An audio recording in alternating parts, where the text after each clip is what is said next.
this look familiar to you guys?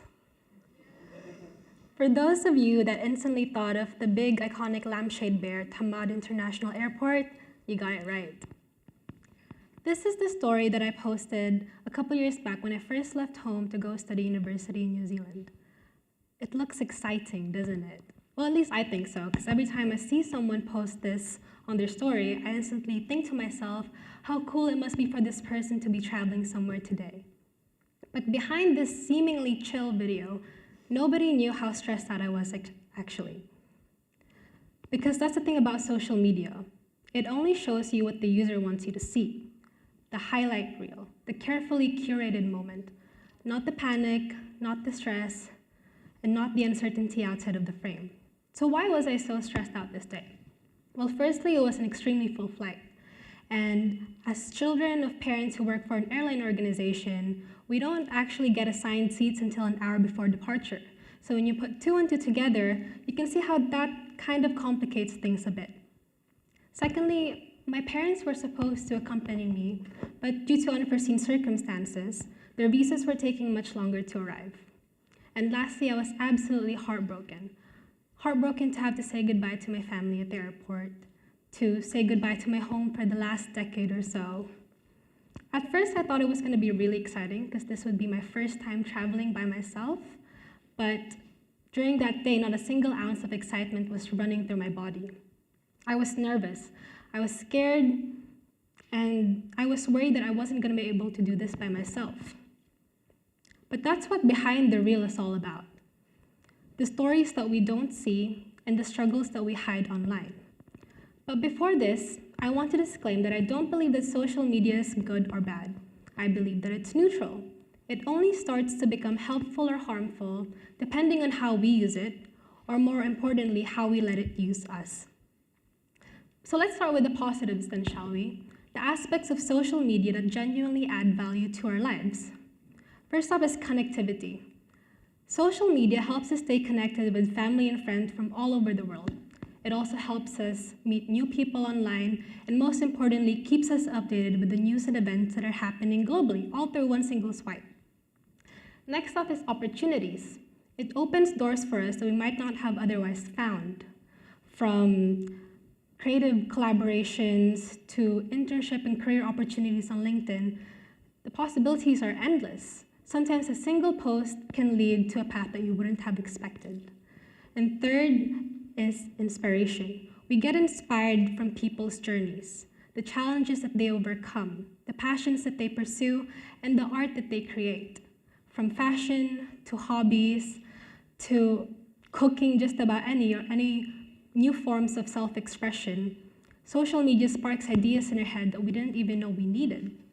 And lastly, my favorite part is learning. Nowadays, you can learn just about anything on social media. From coding to design to life skills, the possibilities are endless.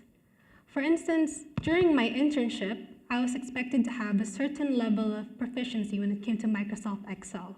They expected me to know my way around spreadsheets.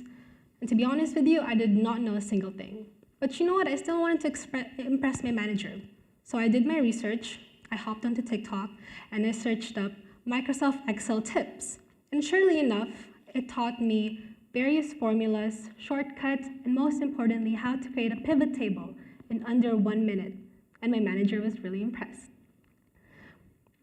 Micro-learning like that makes complicated skills feel simple and accessible. So now that we've talked about how social media connects us, inspires us, and even teaches us new things, just like any other thing, it also has a flip side, the negativities, the parts of social media that quietly take something away from us. For instance, pressure. Social media tells us what perfect should look like. It sets invisible standards in the form of trends. And surely enough, we start believing it. But during my first modeling gig, I was extremely anxious. Don't get me wrong, when I first received the offer, I was really excited because never would I have thought that I would be doing something like this. But the days leading up to my photo shoot, I was in this constant state of panic. I was worried about my acne, my height, and in all the ways that I didn't fit into the standards that I saw online. Behind every perfectly selected photo that I posted was this girl who was nervous, who was stiff, who was constantly doubting herself whether or not she was even breathing right. I went to trendy restaurants and cafes not because I enjoyed the food, but because I knew the photos were going to look good online. I bought things, makeup, skincare, accessories, not because I genuinely liked it, but because social media told me that I needed it. Slowly, I stopped asking myself what it is that I wanted and instead started asking what it is that will look good on social media. And the toughest part is that we start comparing ourselves. We start comparing ourselves to other people. We compare our pace to their progress, our entire lives to their best 5 seconds. I know I've done it. I've seen people around my age post more, do more, achieve more, and yet suddenly I'm feeling like I'm left behind. It all came crashing down one day when I posted this photo that I genuinely loved, something I didn't have to think twice on before posting. But then I didn't receive the same amount of likes as usual, and suddenly I hated the photo. Worse, I hated myself. I started doubting myself. Was it because of a new makeup routine I was using? Or was it because my outfit looked weird? I became my own enemy. I was letting likes on the screen define my worth, and that's when I had enough. So one day, I came to my mom, just like any wise person would do. I asked her for advice. I told her, "Mom, I feel like I'm left behind. My peers are out there doing more, achieving more, and that I've only just started my internship." And she told me, "Don't worry about life too much. It will all fall into place when it's time." "But Mom, what if I don't get a job straight after I graduate?" And then she told me, "Then enjoy the unemployed life. Live, travel, eat good food, meet good people. A job will come eventually."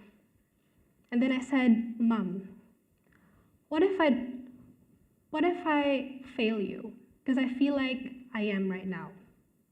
And she told me something that I will never forget.